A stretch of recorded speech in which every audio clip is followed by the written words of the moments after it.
सद्गुरु श्री ब्रह्म चैतन्य महाराज गोंदवलेकर, इनका प्रवचन 9 नवंबर। लोगों का मन दुखाना ये हिंसा ही है। भगवान ने ये जो सृष्टि उत्पन्न की है उसकी नकल यानी चित्रकला है। चित्रकार द्वारा रंगा गया चित्र झूठा होकर जो सच्चा प्रतीत होता है उसे उत्तम चित्र कहा जाता है। भगवान के होकर जो कला आएगी वो सच्ची। भगवान जो हमसे करवा लेते हैं उसे कला समझें। जो कर्म भगवान की ओर ले जाने में मदद करता है वो कला ही है। इस कला में मन को उलझाना और उद्योगशील रहना ही भगवत सेवा है। मन यानी कल्पनाओं का मूर्त स्वरूप है। मन चंचल होता है तब तक देह को स्वस्थता नहीं होती। मन चल विचल होता है, इसलिए अभ्यास करना चाहिए। मन को शिक्षण देना इसी का नाम अभ्यास करना। मन की विश्रांति यही सच्ची विश्रांति है। सृष्टि में सब जगह वैचित्र्य देखने को मिलता है। प्राणियों की कितनी ही जातियां हैं। मनुष्य भी एक जैसा दूसरा कहाँ होता है, परंतु इन सब में भगवान सब ओर पिरोया हुआ है।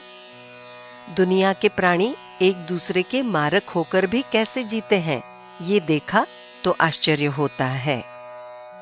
दुनिया में मानव और बाघ दोनों ही रहते हैं, परंतु दोनों को एक दूसरे का भय होता है, इसलिए सहसा वो एक दूसरे को मारते नहीं। जिसके कारण दूसरे के हित का घात होता है, ऐसी कृति करना ये हिंसा का लक्षण समझना चाहिए। भगवान के आड़े आने वाली वस्तुओं की हिंसा करना ये अहिंसा ही है। परंतु अपने स्वार्थ के लिए और बड़प्पन के लिए लोगों का मन दुखाना ये हिंसा ही समझें। दूसरे का मन दुखाना यानी भगवान का मन दुखाना ही है। हमारे मन में आई हुई बात हम स्वयं के हाथ से नहीं कर पाते, तो फिर अन्य लोग हमारे मन के जैसा बर्ताव करें ऐसा कहना ये कुछ बराबर नहीं। हमारे यहाँ औरतें चातुर्मास में नियम करती हैं। उदाहरण, प्रतिदिन एक तेल बाती का दिया जलाना, दाहिने हाथ से ही पानी पीना आदि। वास्तविक ये कैसे नियम है? तुमने एक बाती लगाई या 2 बातियां लगाई, अंत में दिया तो जलाना ही पड़ता है ना। उसकी अपेक्षा मैं किसी का अंतःकरण नहीं दुखाऊंगा, ऐसा नियम करें। पहले 4 महीने करें, बाद में साल भर उसका पालन करें और बाद में जन्म भर पालन करें। कुछ औरतें चातुर्मास में नमक छोड़ती हैं।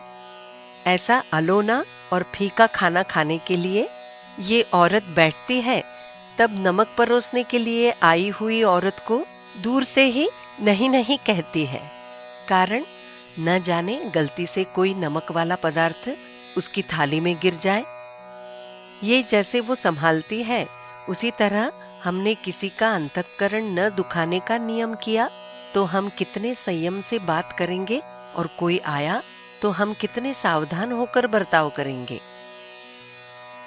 भगवान हमारे चारों ओर है ऐसा हम कहते हैं, परंतु उसके अनुसार बर्ताव नहीं करते। इसे क्या कहा जाए? भगवान के होकर उसके नाम में रहना यही एक उत्तम मार्ग है। अंतःकरण न दुखाते हुए बोलना, इसे वाचा का तप कहते हैं। जानकी जीवन स्मरण जय जय राम।